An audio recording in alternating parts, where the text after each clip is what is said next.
একটি গোষ্ঠী পরিস্থিতি জটিল করে নির্বাচন বানচালের চেষ্টা করছে বলে সতর্ক করেছেন বিএনপির ভারপ্রাপ্ত চেয়ারম্যান তারেক রহমান। রোববার রাজধানীতে দলের ৪৭তম প্রতিষ্ঠা বার্ষিকীর সভায় তিনি বলেন, নুরুল হক নূরের ওপর হামলা সহ সাম্প্রতিক কিছু ঘটনায় তা স্পষ্ট। নানা শর্ত আরোপের মধ্য দিয়ে নির্বাচনের পথে বাধা সৃষ্টি করা হচ্ছে বলেও অভিযোগ করেন তিনি। ৪৭তম প্রতিষ্ঠাবার্ষিকী উপলক্ষে রাজধানীর ইঞ্জিনিয়ারিং ইনস্টিটিউট মিলনায়তনে আলোচনা সভার আয়োজন করে বিএনপি। রোববার বিকেলে অনলাইনে আলোচনায় যুক্ত হন দলের ভারপ্রাপ্ত চেয়ারম্যান তারেক রহমান। তথ্যচিত্রে উপস্থাপন করা হয় প্রতিষ্ঠাবার্ষিকী উপলক্ষে দেশের জন্য দলের অবদান। আলোচনায় দলের কেন্দ্রীয় নেতারা বলেন, ফ্যাসিস্ট সরকার চলে গেলেও ফ্যাসিজম এখনো বিদ্যমান। রাজনৈতিক আচার ব্যবহারে, সংস্কৃতিতে যে পরিবর্তনের সূচনা করেছেন জনাব তারেক রহমান। বিএনপি কারো হুমকির কাছে মাথা নত করবে না বলে সতর্ক করেন দলের মহাসচিব। অবশ্যই যেভাবে পদ্ধতিতে নির্বাচনে আমরা ভোট দিয়ে এসেছি, সেইভাবে আমরা ভোট দেব, আমাদের প্রতিনিধি এবং আমাদের পার্লামেন্ট নির্বাচন করব। আরেকটা কথা পরিষ্কার করে জানাতে চাই যে আমরা কারো হুমকিতে মাথা নত করতে বাংলাদেশের মানুষ রাজি নয়। সুষ্ঠু ও নিরপেক্ষ নির্বাচনের মাধ্যমে গণতান্ত্রিক সরকার গঠন না হওয়া পর্যন্ত গণতন্ত্র সুরক্ষিত নয় বলে মন্তব্য করেন বিএনপির ভারপ্রাপ্ত চেয়ারম্যান তারেক রহমান।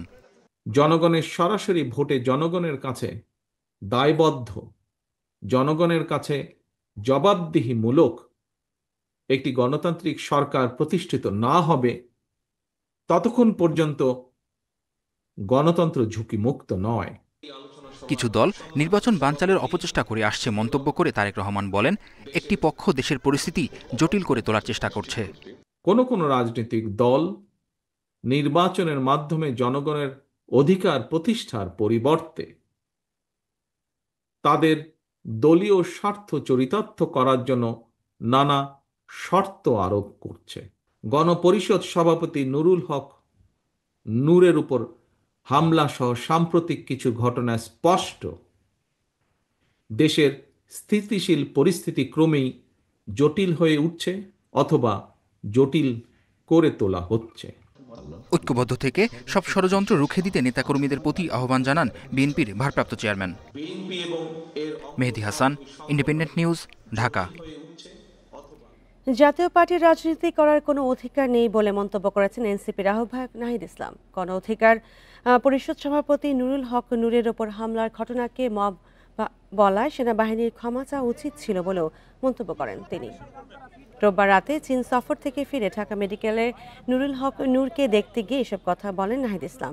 এ সময় আরও বলেন, নতুন সংবিধানে নির্বাচন হবে, সবাইকে ঐক্যবদ্ধ থাকতে হবে। এ সময় এনসিপির উত্তরাঞ্চলের মুখ্য সংগঠক সার্জিস আলম জানান, অভ্যুত্থানের অন্যতম সদস্য এবং রাজপথের সৈনিকের ওপর হামলার ঘটনা কোনো স্বাভাবিক ঘটনা নয়। নূরের ওপর হামলার দৃষ্টান্তমূলক শাস্তির দাবিতে প্রয়োজনে আবারও রাজপথে নামার হুঁশিয়ারি দেন তারা।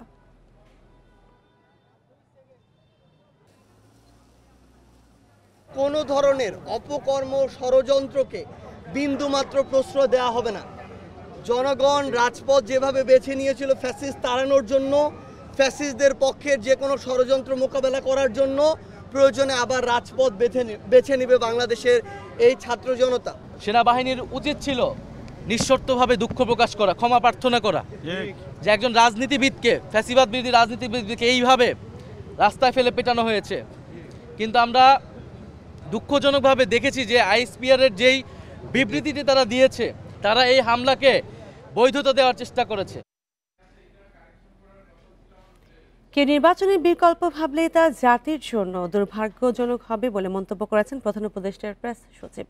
রোববার অধ্যাপক ইউনূসের সাথে 3 দলের বৈঠক শেষে মন্তব্য করেন তিনি। বিএনপি মহাসচিব জানান, যথাসময়ে নির্বাচনের আশ্বাস দিয়েছেন প্রধান উপদেষ্টা। বৈঠকে জাতীয় পার্টির বিরুদ্ধে কার্যকর ব্যবস্থা নেওয়ার দাবি জানায় এনসিপি, আর পিআর পদ্ধতিতে নির্বাচন চায় জামায়াত। দেশের চলমান পরিস্থিতি এবং ত্রয়োদশ জাতীয় সংসদ নির্বাচন নিয়ে প্রধান উপদেষ্টার সঙ্গে বিশেষ বৈঠক করে বিএনপি, জামায়াত ও এনসিপির প্রতিনিধিরা। রোববার বিকেল 4:12 রাষ্ট্রীয় অতিথি ভবন যমুনায় প্রবেশ করে জামায়াতের নায়েবে আমির ডাক্তার সৈয়দ আবদুল্লাহ মোহাম্মদ তাহেরের নেতৃত্বে প্রতিনিধি দল। 1 ঘন্টার বৈঠক শেষে ব্রিফিংয়ে তিনি বলেন 31 দলের মধ্যে 25টি পিআর পদ্ধতিতে নির্বাচন চায়। মেজরিটি রাজনৈতিক দল চাচ্ছে যারা মেজরিটি মানুষকে প্রতিনিধিত্ব করে।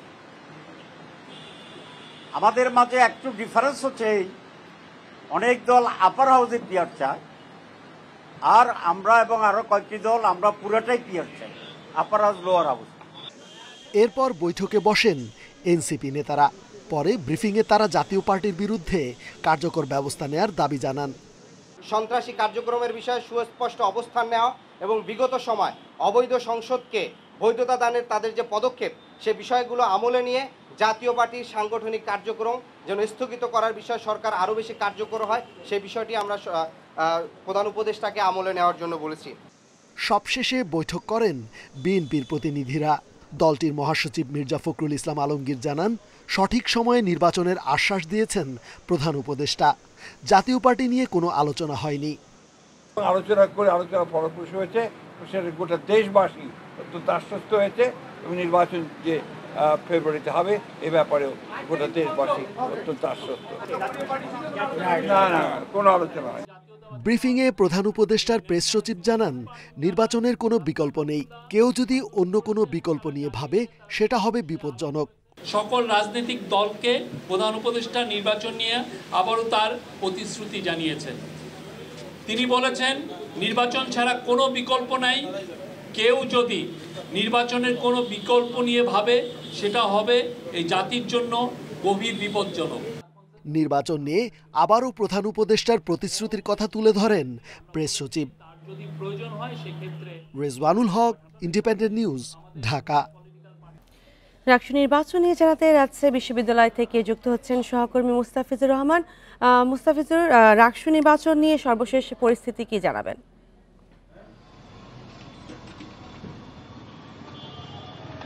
দেখুন, গতকালকে রাজশাহী বিশ্ববিদ্যালয় অর্থাৎ রাকসু নির্বাচনের মনোনয়ন উত্তোলনের শেষ দিন ছিল এবং শেষ দিনেই চরম উত্তেজনাকর একটা পরিস্থিতি সৃষ্টি হয়েছিল রাজশাহী বিশ্ববিদ্যালয়ে। সেই সময় মূলত একটি ইস্যু, সেটি ছাত্রদল থেকে দু একটি সংগঠনও কিন্তু করছে যে প্রথম বর্ষের যারা শিক্ষার্থীরা রয়েছেন তাদেরকে ভোটার তালিকায় অন্তর্ভুক্তিকরণ, এটি যে দাবি, সেই দাবির পরিপ্রেক্ষিতেই গতকালকে যে উদ্বুদ্ধ পরিস্থিতি, সেটি যে অনাকাঙ্ক্ষিত পরিস্থিতি সেটি সৃষ্টি হয়েছিল এবং সেইখানে অনেকটাই সংঘর্ষ পর্যায়ে চলে গেছিল। যদিও সেখানে বিশ্ববিদ্যালয়ের বিভিন্ন ডিপার্টমেন্টের শিক্ষকরা এসে সেখানে গুরুত্বপূর্ণ ভূমিকা পালন করেন, যার ফলে হয়তো যে রণক্ষেত্র হওয়ার যে সম্ভাবনা ছিল সেখান থেকে পরিত্রাণ পেয়েছে রাজশাহী বিশ্ববিদ্যালয় এবং পরিস্থিতি অনেকটাই নিয়ন্ত্রণে ছিল। যদিও দুই পক্ষের মধ্যে ধাক্কাধাক্কির ঘটনা ঘটেছে, একে অপরের সাথে কথা কাটাকাটি হয়েছে, তবে অনেকেই হয়তো ধারণা করেছিল যে এই পর্যায়টি হয়তো সংঘর্ষ বা রণক্ষেত্রের রূপ নেবে, তো শেষ পর্যন্ত সেটি সে থেকে পরিত্রাণ পেয়েছে। এখানে বিশ্ববিদ্যালয়ের শিক্ষকরা যেমন ভূমিকা পালন করছেন, নির্বাচন কমিশন এখানে দক্ষতার পরিচয় দিয়েছেন এবং রাবি প্রশাসনের তাৎক্ষণিক যে সিদ্ধান্ত ছিল সেগুলো সার্বিক পরিস্থিতি মিলে বিশ্ববিদ্যালয়ের সেই উদ্বুদ্ধ পরিস্থিতি, অনাকাঙ্ক্ষিত উদ্বুদ্ধ পরিস্থিতি নিয়ন্ত্রণে নিয়ে আসা সম্ভব হয়েছে। গতকালকে বিকেলে 5:30টার দিকে রাজশাহী বিশ্ববিদ্যালয়ের সিনেট ভবনে সকল রাজনৈতিক ছাত্র সংগঠন যারা রয়েছেন, সাধারণ শিক্ষার্থীরা রয়েছেন, সকলকে নিয়ে সিনেট ভবনে নির্বাচন কমিশন বসেছিলেন এবং সেখানেও তাদের যে দাবিগুলো এবং নির্বাচনকে সুষ্ঠুভাবে সামনের দিকে এগিয়ে নিয়ে যেতে তাদের সঙ্গে আলাপ আলোচনা করা হয়েছে। তবে এখন পর্যন্ত আমরা যতটুকু জেনেছি যে ছাত্র দল মূলত তাদের যে মূল দাবিটি ছিল যে প্রথম বর্ষের শিক্ষার্থীদের তাদেরকে নির্বাচনের অর্থাৎ তাদেরকে ভোটার তালিকায় অন্তর্ভুক্তিকরণের যে দাবিটি, সেই দাবিতে তারা এখন পর্যন্ত অনড় রয়েছে। তবে এই বিষয় নিয়ে আজকে রাকসু যে নির্বাচন কমিশন রয়েছে তারা বসার কথা রয়েছে এবং তারা বলেছেন যে আজকে বসবেন, বসে হয়তো একটি সিদ্ধান্ত তারা উপনীত হতে পারবেন যে পরবর্তীতে তারা কি করতে যাচ্ছেন সে বিষয়টি হয়তো দিক নির্দেশনা আসবে। এবং গতকালকে যেহেতু মনোনয়নপত্র উত্তোলনের শেষ দিন ছিল, আজ থেকে মনোনয়ন দাখিলের অর্থাৎ আজকে মনোনয়নপত্র দাখিল করতে পারবেন 1 তারিখ, 4 তারিখ এবং 7 সেপ্টেম্বর পর্যন্ত দাখিল করার যে তফসিল অনুযায়ী দাখিলের তারিখ নির্ধারিত রয়েছে। সেই সাথে চূড়ান্ত প্রার্থী তালিকা ঘোষণা করবে হচ্ছে 16 সেপ্টেম্বর এবং সবকিছু ঠিক থাকলে 25 সেপ্টেম্বর রাকসু নির্বাচন অনুষ্ঠিত হবে। ঠিক এটি তফসিল অনুযায়ী এটি হওয়ার কথা রয়েছে। এখন যে পরিস্থিতি, বর্তমান যে পরিস্থিতি, সেটি এখন পর্যন্ত ক্যাম্পাসে যে গতকালকের রেশ কিন্তু এখনো কাটেনি। আমরা এখনো দেখেছি যে বিভিন্ন ছাত্র সংগঠন যারা রয়েছেন, সাধারণ শিক্ষার্থী যারা রয়েছেন, যারা স্বতন্ত্রভাবে অংশগ্রহণ করছেন, প্রত্যেকের মধ্যেই কিন্তু একটি শঙ্কা দেখা দিয়েছে যে নির্দিষ্ট সময়ে আদৌ নির্বাচন অনুষ্ঠিত হবে কিনা, বা এখানে নির্বাচন কমিশন নির্দিষ্ট সময়ের মধ্যে নির্বাচন দিতে পারবেন কিনা সেটিও সংশয় দেখা দিয়েছে। কেননা যদি প্রথম বর্ষের শিক্ষার্থীদের অন্তর্ভুক্তিকরণ এই সিদ্ধান্তটি নির্বাচন কমিশন মেনে নেয়, তাহলে কিন্তু এখানে শিক্ষার্থীদের অন্তর্ভুক্তিকরণ এবং ভোটার তালিকা প্রণয়ন সেক্ষেত্রে আবার সময় লাগবে। এক্ষেত্রে এই কয়েক দফা কিন্তু নির্বাচনের যে তারিখ সেটি পেছানো হয়েছে। প্রথমে ছিল 15 তারিখ, এরপরে গেল 28 তারিখ, তারপরে আবার ছাত্রদের দাবির পরিপ্রেক্ষিতেই কিন্তু এসে দাঁড়িয়েছে 25 সেপ্টেম্বরে। তো এখন কয়েক দফা পরিবর্তনের ফলে এবং বিভিন্ন ছাত্র সংগঠনের দাবির পরিপ্রেক্ষিতে এখন শঙ্কা দেখা দিয়েছে সঠিক সময়ে ডাকসু নির্বাচন অনুষ্ঠিত হবে কিনা। এই ছিল রাজশাহী বিশ্ববিদ্যালয় থেকে সর্বশেষ। ডাকসু নির্বাচন নিয়ে জানাচ্ছিলেন সহকর্মী মুস্তাফিজুর রহমান। ডাকসু নির্বাচনে প্রার্থীদের প্রচারণায় মুখ্য ঢাকা বিশ্ববিদ্যালয় ক্যাম্পাস ভোটের সময় পরিবহন সেবা চালু রাখার দাবি প্রার্থীদের। এদিকে ছাত্র শিবিরের জিএস প্রার্থীর মনোনয়ন চ্যালেঞ্জ করে বামজোট নেত্রীর করা রিটকে নির্বাচন বানচালের ষড়যন্ত্র বলছে ছাত্রদল, আর শিবির এই চ্যালেঞ্জকে স্বাগত জানিয়েছে। প্রচারণায় ব্যস্ত সময় পার করছেন ডাকসু নির্বাচনের প্রার্থীরা। শিক্ষার্থীদের কাছে ইশতেহার তুলে ধরছেন তারা। সমন্বিত শিক্ষার্থী সংসদের ভিপি প্রার্থীর অভিযোগ, দলীয় প্যানেলের প্রতি প্রশাসন পক্ষপাতিত্বমূলক আচরণ করছে। সেই সঙ্গে কেউ কেউ ভোটের জন্য টাকা দিচ্ছে বলেও অভিযোগ তাদের। প্রচুর পরিমাণে খাওয়া দাওয়া করানো হচ্ছে, আয়োজন হচ্ছে ভিতরে ভিতরে বেনামে। প্রশাসন সেগুলোতে কোনোভাবে কর্ণপাত করছে না। এরপরে হচ্ছে বাকি তো আছে ফেব্রিকেটের যে হাইপ তোলার ব্যাপারটা আছে, পিআর টিম দিয়ে, সেগুলো তো আছেই। এদিকে ডাকসু নির্বাচনে ছাত্র শিবিরের প্যানেলের জিএস প্রার্থী SM ফরহাদের মনোনয়ন চ্যালেঞ্জ করে হাইকোর্টে রিট করেন বামজোটের BM ফাহমিদা। মুক্তিযুদ্ধ এবং গণতান্ত্রিক আন্দোলন সম্পাদক পদে প্রার্থিতা করছে। মুক্তিযুদ্ধের স্পিরিটকে যদি আমরা ধারণ করি, তাহলে এই বিষয়টিও আসলে আমাদের প্রত্যেকের কনসার্নে থাকা উচিত। রিটকে স্বাগত জানিয়ে ছাত্র শিবির জানায় 7 দিন আগে এই রিট করলে ভালো হতো। সেটি কোর্টের যেহেতু বিবেচনাধীন বিষয়, কোর্ট থেকে রায় আসুক সেটির অপেক্ষায় থাকবো এবং সেটির প্রতি আমার রেসপেক্ট এবং সম্মান এবং সেটিকে ওয়েলকাম করার জায়গাটুকু আমরা মানসিকভাবে প্রস্তুত। আর রিট নির্বাচনকে ঘিরে ষড়যন্ত্র কিনা তাও খতিয়ে দেখতে হবে বলছে বৈষম্য বিরোধী শিক্ষার্থী সংসদ। আমরা আগে থেকে শুনতে পাচ্ছি ডাকসুকে নিয়ে নানা ধরনের অপপরিকল্পনা আছে, তো সেটি তার ওই অংশ কিনা সেটাও আমরা আসলে বোঝার চেষ্টা করছি এখন পর্যন্ত। এখন কেন এই রিট, সেই প্রশ্ন তুলে ছাত্রদল বলছে এটি হতে পারে নির্বাচন বানচালের ষড়যন্ত্রের অংশ। সেই সঙ্গে ভোটের সময় বিশ্ববিদ্যালয়ের পরিবহন সেবা চালু রাখার দাবিও করেন তারা। আপনার তো রিট করা উচিত ছিল বিশ্ববিদ্যালয় প্রশাসনের বিরুদ্ধে প্রথমে, কেননা তারা যদি এই ছাত্র সংগঠন যদি স্বাধীনতা সার্বভৌমত্বকে ক্ষুণ্ণই করে, তাহলে তো বিশ্ববিদ্যালয় প্রশাসন তাদেরকে নির্বাচনের আওতাভুক্ত করে সর্বপ্রথম পক্ষপাত দুষ্টতা আচরণ দিয়েছে। রিটের বিষয়ে নথি এখনো হাতে পায়নি বলে জানিয়েছে বিশ্ববিদ্যালয় কর্তৃপক্ষ।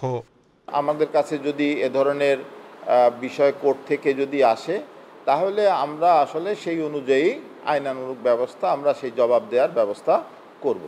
আচরণবিধি লঙ্ঘনের কোনো অভিযোগ আসলে ব্যবস্থা নেওয়া হবে বলেও জানান বিশ্ববিদ্যালয় কর্তৃপক্ষ। নূরে আলম, ইন্ডিপেন্ডেন্ট নিউজ, ঢাকা। জাহাঙ্গীরনগর বিশ্ববিদ্যালয়ের কেন্দ্রীয় শিক্ষার্থী সংসদ ডাকসু নির্বাচনে জমে উঠেছে প্রচারণা। রোববার সকাল থেকে প্রার্থীরা ছুটছেন বিভিন্ন অনুষদে, কথা বলছেন ভোটারদের সাথে, দিচ্ছেন নানা আশ্বাস। জয়ের ব্যাপারে আশাবাদী প্রার্থীরা। জোরে সোরে নির্বাচনী প্রচারণা চলছে জাহাঙ্গীরনগর বিশ্ববিদ্যালয়ের কেন্দ্রীয় শিক্ষার্থী সংসদ ডাকসুর। শুক্র শনি ক্যাম্পাস বন্ধ থাকায় রবিবার সকাল থেকে রাত পর্যন্ত প্রচারে ব্যস্ত ছিলেন প্রার্থীরা। কেউ ভোটারদের সাথে দেখা করতে ছুটছেন অনুষদে, কেউ আবার প্রচারণা চালাচ্ছেন ক্যাম্পাসের বিভিন্ন পয়েন্টে। নির্বাচনে জয়ী হলে সাধারণ শিক্ষার্থীদের পাশে থাকার প্রতিশ্রুতিও দিচ্ছেন প্রার্থীরা। স্টুডেন্টদের ধারে ধারে গিয়ে আমাদের ইশতেহারগুলো তুলে ধরেছি, আমাদের এই সুন্দর ক্যাম্পাসকে নিয়ে আমাদের যে স্বপ্নগুলো আছে সেগুলো তাদের কাছে তুলে ধরেছি। তারা আমাদের স্বপ্নগুলোকে, আমাদের ইশতেহারগুলোকে খুব ভালোভাবে গ্রহণ করেছে। দাবি দেওয়াগুলোকে গুরুত্ব দিয়ে আমরা কাজ করব এবং এই কাজ করার ক্ষেত্রে জাহাঙ্গীরনগর বিশ্ববিদ্যালয়ের প্রতিটি স্টেকে যার যেটুকু প্রাপ্য আমরা সেটুকু বুঝিয়ে দেওয়ার চেষ্টা করব। ভালো সাড়া পাচ্ছি। আমরা দেখেছি যে বিশ্ববিদ্যালয়ের শিক্ষার্থীরাও খুবই উচ্ছ্বসিত। দীর্ঘ 33 বছর পর জাকসু নির্বাচন আয়োজন হচ্ছে, সেই জায়গা থেকে তারাও তাদের মধ্যে একটা উৎসব কাজ করছে। বিশ্ববিদ্যালয়ের মুরাদ চত্বরে প্রচারে ছাত্রদল সমর্থিত ভিপি প্রার্থীও জয়ের ব্যাপারে আশাবাদ ব্যক্ত করেন। আমরা মনে করি যে আমরা যদি শেষ পর্যন্ত ভালোভাবে কাজ করি এবং স্টুডেন্টরা যে সাড়া পাচ্ছি, তাতে জাতীয়তাবাদী ছাত্রদলের প্যানেল বা ছাদি বৈশাখী প্যানেল জয়লাভ করবে। প্রার্থীদের আচরণবিধি মেনে প্রচারের আহ্বান জানায় নির্বাচন কমিশন। নির্বাচন মানেই যে সংঘর্ষ নয়, নির্বাচন মানে যে সম্প্রীতি, এই উদাহরণটা জাকসু তুলে ধরবে। তবে কেউ যদি আচরণবিধি লঙ্ঘন করেন তবে নির্বাচন কমিশন তার বিরুদ্ধে কঠোর অবস্থান নেবে।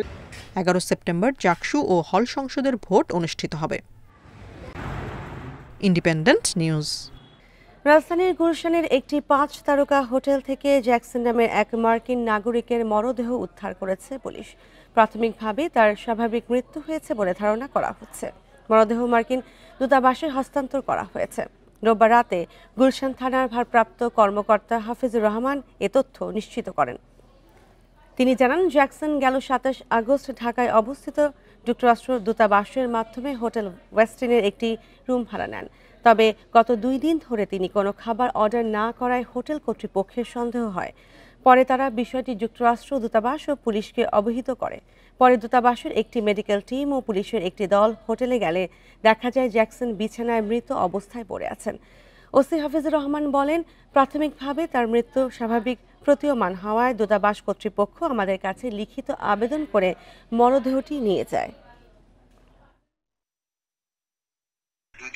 কোনো খোঁজ খবর নাই, কেউ না রুমে যাই দেখে লক করা বলে কেউ ঢোকে নাই।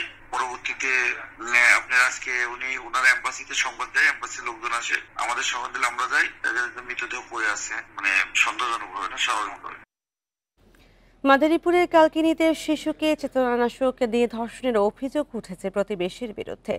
শুক্রবার দুপুরে পশ্চিমা পাঙ্গাশিয়া গ্রামের আক্কেল শিকদারের ছেলে সোহাগ শিকদার নিজ ঘর ডেকে নেয় প্রতিবেশী মেয়েটিকে। পরে শিশুটির নাকের সামনে চেতনানাশক দিয়ে অজ্ঞান করে ধর্ষণের অভিযোগ ওঠে সোহাগের বিরুদ্ধে। বিষয়টি কাউকে জানালে হত্যার হুমকি দেওয়া হয় শিশুটিকে। রোববার শিশুটি গুরুতর অসুস্থ হয়ে পড়লে ভর্তি করা হয় মাদারীপুর হাসপাতালের ওয়ান স্টপ ক্রাইসিস সেন্টারে। ঘটনাটি জানাজানি হলে পালিয়ে যায় সোহাগ। এই ঘটনায় জড়িতদের বিরুদ্ধে আইনি ব্যবস্থা নেওয়ার আশ্বাস পুলিশের।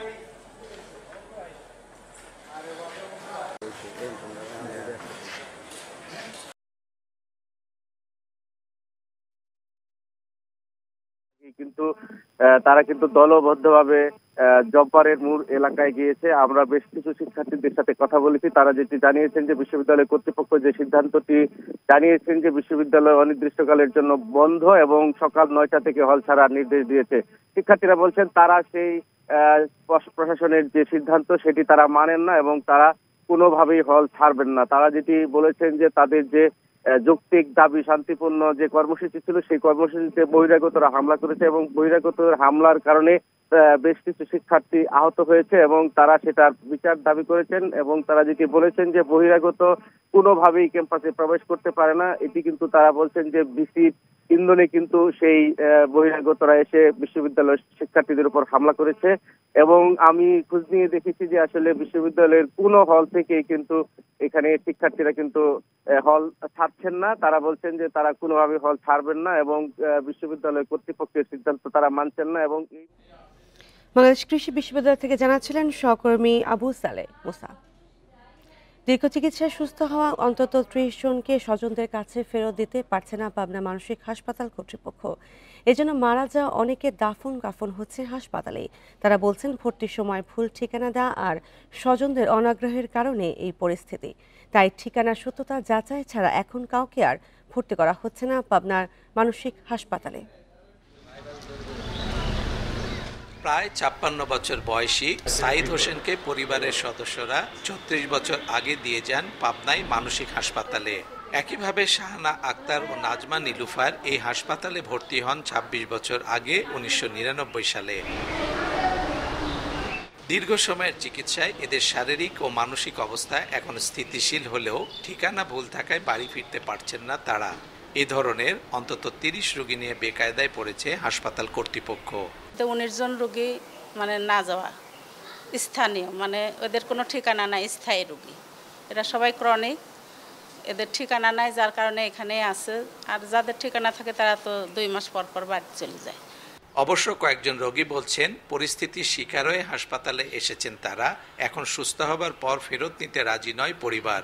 স্বামী ছেড়ে চলে যায়, আর তার ওখানে আমি তারপরে রাস্তা রাস্তায় ঘুরছি। তালাকের পর পাগল হয়ে যায়, তখন বাসার বাড়ির ওরা অনেক ব্লেম দেয় আর কি। হাসপাতাল কর্তৃপক্ষের দাবি তারা সবসময় চেষ্টা করছে শারীরিক ও মানসিকভাবে স্থিতিশীলদের স্বজনদের কাছে ফিরিয়ে দেওয়ার। বেশিরভাগ ক্ষেত্রে তাদের যারা ভর্তি করেছেন তারা মারা গিয়েছেন, আর তাদের অন্যান্য আপনজন হয়তো ওই বাসা ছেড়ে অন্য জায়গায় চলে গিয়েছে, ওখানে থাকেন না, যার ফলে তাদেরকে বাড়ি পাঠানো যাচ্ছে না। হাসপাতালের তথ্য বলছে মানসিক সুস্থতার পরেও গত 10 বছরে মারা যাওয়া অন্তত 6 জনের দাফন কাফন হাসপাতাল কর্তৃপক্ষকেই সারতে হয়েছে মরদেহ স্বজনরা ফেরত না নেয়। 1958 সালে চালু হওয়া দেশের বিশেষায়িত এই হাসপাতালে শয্যা সংখ্যার সমান, অর্থাৎ প্রায় 500 রোগী ভর্তি থাকছে। Hasibur Rahman, independent news, Pabna. চলতি মাসের শেষে পুঁজিবাজারে পরীক্ষামূলকভাবে চালু হতে যাচ্ছে কমোডিটি এক্সচেঞ্জ বা পণ্য কেনাবেচার স্থান। আর ডিসেম্বরে আনুষ্ঠানিক যাত্রা শুরু হবে বলে আশা করছে চট্টগ্রাম স্টক এক্সচেঞ্জ। এতে ইলেকট্রনিক্স পদ্ধতিতে বেচা কেনা হবে স্বর্ণ, তামা, জ্বালানি সহ নিত্যপণ্য। নিয়ন্ত্রক সংস্থা বিএসইসি বলছে এটি চালু হলে অর্থনীতিতে নতুন দিগন্ত উন্মোচিত হবে। কমোডিটি এক্সচেঞ্জ হচ্ছে এমন একটি প্ল্যাটফর্ম যেখানে ক্রেতা বিক্রেতা বিভিন্ন পণ্যের মান সনদ যাচাই করে পণ্য কেনাবেচা করবেন। দেশীয় ধারার প্রচলিত কেনাবেচার অনলাইন প্ল্যাটফর্মের বাইরে প্রতিষ্ঠিত হচ্ছে এ বাজার।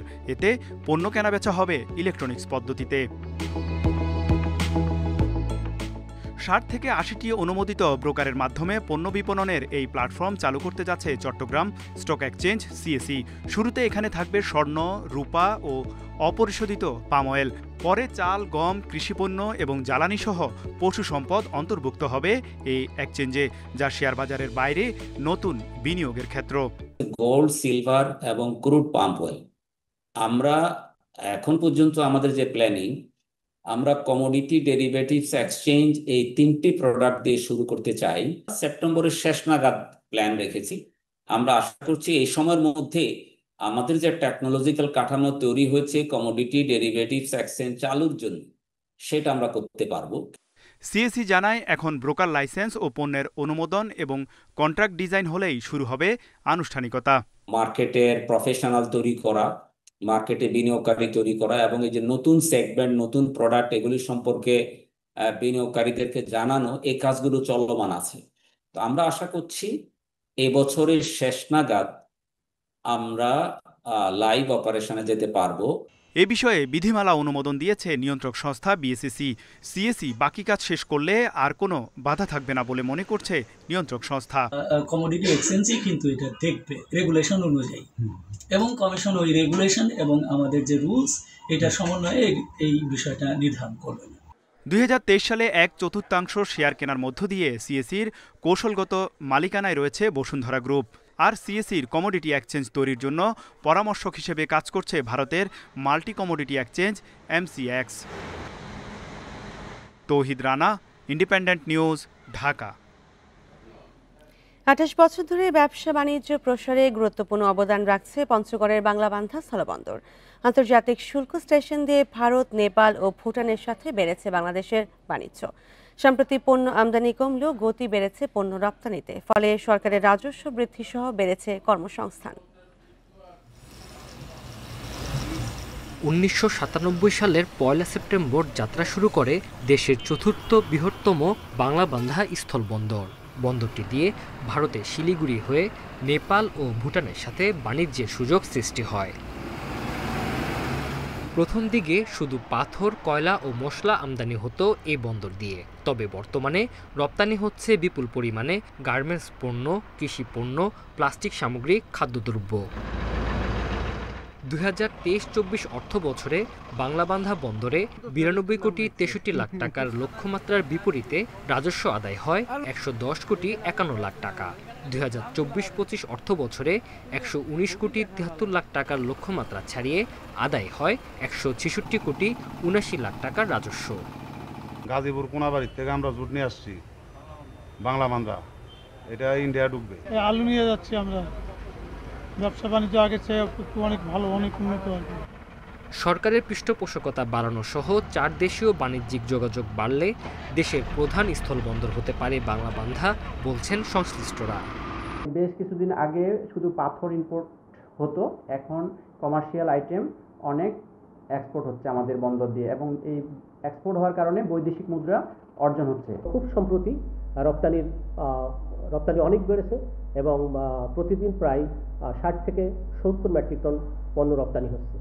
এই রপ্তানি পণ্য বাড়ার কারণে আমাদের বন্দরে আবার নতুন করে প্রাণ চাঞ্চল্য ফিরে এসেছে। 2023-24 অর্থ বছরের চেয়ে পরের অর্থ বছরে পণ্য আমদানি প্রায় 2 লাখ টন কমলেও রপ্তানি বেড়েছে 15 থেকে 20,000 টন। Independent news. আজ থেকে দেশের সব বন্দরে কন্টেইনার হ্যান্ডলিং চার্জ বাড়ছে 20 থেকে 50%, কিছু ক্ষেত্রে 80% পর্যন্ত বাড়তে পারে এই চার্জ। মাসুল বাড়ানোর এই ঘোষণা 1.5 মাস আগে দিয়েছিল বাংলাদেশ কন্টেইনার ডিপো সমিতি বিকডা। তবে শুরু থেকে এই সিদ্ধান্ত প্রত্যাহারের দাবি জানিয়ে আসছে ব্যবসায়ীরা। কন্টেইনার ডিপোতে আমদানি রপ্তানি পণ্য ব্যবস্থাপনার বাড়তি মাসুল অর্থনীতিতে নেতিবাচক প্রভাব ফেলবে বলে শঙ্কা রপ্তানিকারকদের। নতুন সিদ্ধান্ত অনুযায়ী 20 ফুট রপ্তানি কন্টেইনারের চার্জ 6,187 টাকা থেকে বাড়িয়ে 9,900 টাকা করা হয়েছে। 40 ফুট কন্টেইনারের চার্জ 8,250 টাকা থেকে বাড়িয়ে করা হয়েছে 13,200 টাকা। এছাড়া খালি কন্টেইনার, ডকুমেন্টেশন এবং গ্রাউন্ড ভাড়া সহ প্রায় সব সার্ভিসে অতিরিক্ত চার্জ আরোপ করেছে বিকডা।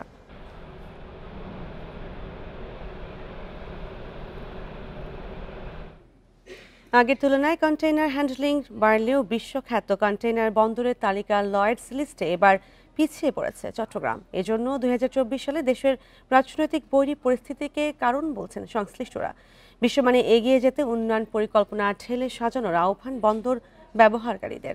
এদিকে আজ থেকে দেশের সব বন্দরে কন্টেইনার হ্যান্ডলিং চার্জ বাড়ছে 20 থেকে 50%। বিশ্বব্যাপী কন্টেইনার বন্দর ব্যবস্থাপনার অভিজাত 100 বন্দরের তালিকা দিয়ে তৈরি হয় লয়েডস লিস্ট। চট্টগ্রাম সমুদ্র বন্দর অভিজাত এই তালিকায় প্রথম ঢুকে 2009 সালে। সে সময় বাংলাদেশের অবস্থান ছিল 98তম। 2023 ও 24 সালে চট্টগ্রাম বন্দরের অবস্থান ছিল অপরিবর্তিত 67তম স্থানে। তবে 2024 সালের হ্যান্ডলিং বিবেচনায় এবার এক ধাপ পিছিয়ে গেছে বন্দর। 32,75,000 একক কন্টেইনার হ্যান্ডলিং আর 7.4% প্রবৃদ্ধির পরও এবারের অবস্থান 68। বন্দর ব্যবহারকারীরা বলছেন, এবার চীনের নেতৃত্বে কন্টেইনার ব্যবস্থাপনায় প্রভাবশালী অবস্থানে আছে এশিয়ার বন্দরগুলো। প্রথম 10টি বন্দরের সবগুলোই এশিয়ার। ইউরোপের বন্দরগুলোও ইউক্রেন রাশিয়া সংঘাতকে পাশ কাটিয়ে ভালো করেছে, তাই রেকর্ড গড়েও পিছিয়ে গেছে চট্টগ্রাম। বন্দরের দক্ষতার যে ঘাটতি আছে বা ঘাটতি হয়েছে সেটা কিন্তু বুঝায় না। কন্টেইনার হ্যান্ডলিংয়ের বিষয়টা হচ্ছে অর্থনৈতিক কর্মকাণ্ড যেন গতি পায় এবং টোটাল সার্বিক আমাদের যে ব্যবসা বাণিজ্যের অবস্থা আছে সেটা উন্নতি করা। লয়েডস লিস্টের তথ্য বলছে 2024 সালে বিশ্বে প্রায় 743.6 মিলিয়ন একক কন্টেইনার পরিবহন হয়েছে। ইন্টারন্যাশনাল অপারেটর এবং লোকাল অপারেটর একই সাথে যদি প্যারালালি আমাকে সাপোর্টটা দেয়, সার্ভিসটা দেয়, তাহলে আমার দেশের অপারেটরের জন্য লাভ, তারাও কম্পিটিটিভ হবে, আমার বন্দর ব্যবহারকারীরা বেটার সার্ভিসটা পাবে, যা 2023 সালের চেয়ে 8.1% বেশি। বন্দর কর্তৃপক্ষের দাবি, অর্থনীতির সাথে তাল মিলিয়ে কাজ করছে তারা। চট্টগ্রাম বন্দরের কার্যক্রম কিন্তু আমরা কখনো বন্ধ রাখি না। যখনই কাস্টমস এবং অন্যান্য শিপিং ডিউ এবং অন্যান্য ফর্মালিটি শেষ করে আমাদের চট্টগ্রাম বন্দরে আসলেই আমরা 6 থেকে 8 ঘন্টার মধ্যেই আমরা আমাদের ডেলিভারি কার্যক্রমটা সম্পন্ন করতে সক্ষম হই। চট্টগ্রাম বন্দরের পাশাপাশি পিছিয়েছে ভারতের মুন্দ্রা ও শ্রীলঙ্কার কলম্বো বন্দরও। অনুপম শীল, ইন্ডিপেন্ডেন্ট নিউজ, চট্টগ্রাম। গাছ কেটে বন উজাড় ও জলবায়ুর প্রভাবে জামালপুর ও শেরপুরের পাহাড়ি অঞ্চলে কমছে গাছের সংখ্যা। এতে হুমকির মুখে পড়েছে পরিবেশ ও জীববৈচিত্র্য। কমছে বন্যপ্রাণীর সংখ্যাও। পাহাড়কে আগের রূপে ফিরিয়ে আনতে গত 5 বছর ধরে গাছ রোপণ করছে বন বিভাগ। জামালপুরের বকশীগঞ্জের গাঢ় পাহাড় থেকে শেরপুরের ঝিনাইগাতি হয়ে ময়মনসিংহের হালুয়াঘাট পর্যন্ত বিস্তৃত পাহাড়ি এলাকা দেশের অন্যতম গুরুত্বপূর্ণ বনভূমি। ২০ বছর আগেও এই পাহাড়ি এলাকায় দেখা মিলত বহেরা, হরিতকি, শীষ, নিম, অশ্বগন্ধা, হরিদ্রা সহ অসংখ্য প্রজাতির মূল্যবান গাছ। কিন্তু অবাধে গাছ কেটে বনভূমি দখল করায় এখন বিলুপ্তির পথে ঔষধি গাছ। এতে ক্ষতিগ্রস্ত হচ্ছে প্রাণ, প্রকৃতি ও পরিবেশ। হর্তকি পাহাড় যে প্রাকৃতিক সৌন্দর্য, প্রাকৃতিক যে ঔষধি গাছগুলো, সেগুলো একদমই বিলুপ্তি। নির্বিচারে বৃক্ষনিধন এবং পাহাড় কেটে পাথর উত্তোলনের মতো ভয়ঙ্কর দানবীয় কারণে আজকে পাহাড়ে গাছ নেই। পরিবেশবিদরা বলছেন, জলবায়ুর বিরূপ প্রভাবে কমেছে বৃষ্টিপাতের পরিমাণ, উর্বরতা হারাচ্ছে পাহাড়ি ভূমি। জলবায়ু পরিবর্তন করে এর ফলে হচ্ছে কি, যখন যে উদ্ভিদের জন্ম নেওয়ার কথা সেই উদ্ভিদ কিন্তু তার জন্ম নিতে পারছে না। ন্যাচারালি কী হবে, সে তার অবস্থানটা হারিয়ে ফেলবে। যে বন্যপ্রাণীর সংখ্যাও কিন্তু পাহাড়ে মারাত্মকভাবে কমেছে, কারণ ওই জায়গাটা সে যখন নিজের মতো করে নিতে না পারছে তখন সে অন্য জায়গায় মাইগ্রেশন করে। বন বিভাগ বলছে, গত 5 বছর ধরে পাহাড়ে 16 প্রজাতির গাছ লাগানো হচ্ছে। বনভূমিকে আগের রূপে ফিরে পেতে সময় লাগতে পারে 10 থেকে 15 বছর। বিগত 5 বছরে বালিজুড়ি রেঞ্জে আপনার প্রায় কয়েকশো হেক্টর হচ্ছে যে ঔষধি প্রজাতির চারাদের বনায়ন করা হয়েছে। এর মধ্যে উল্লেখযোগ্য হচ্ছে যে বহেরা, আমলকি, হরিতকি, অর্জুন, নিম ইত্যাদি প্রজাতি। পারফেক্ট যেটা বন যেটা আপনার সেটা দেখতে হলে আরও প্রায় 10 থেকে 15 বছর অপেক্ষা করতে হবে। জামালপুর ও শেরপুর জেলার ৮,৩30 একর বনভূমি রয়েছে বালিজুড়ি রেঞ্জের আওতায়। গত 5 বছরে এ রেঞ্জের ১,২৫৫ হেক্টর জমিতে বিভিন্ন প্রজাতির ৩০ লাখ গাছ লাগিয়েছে বন বিভাগ। Independent news. আর ছিল এখনকার সংবাদে। ধন্যবাদ সবাইকে।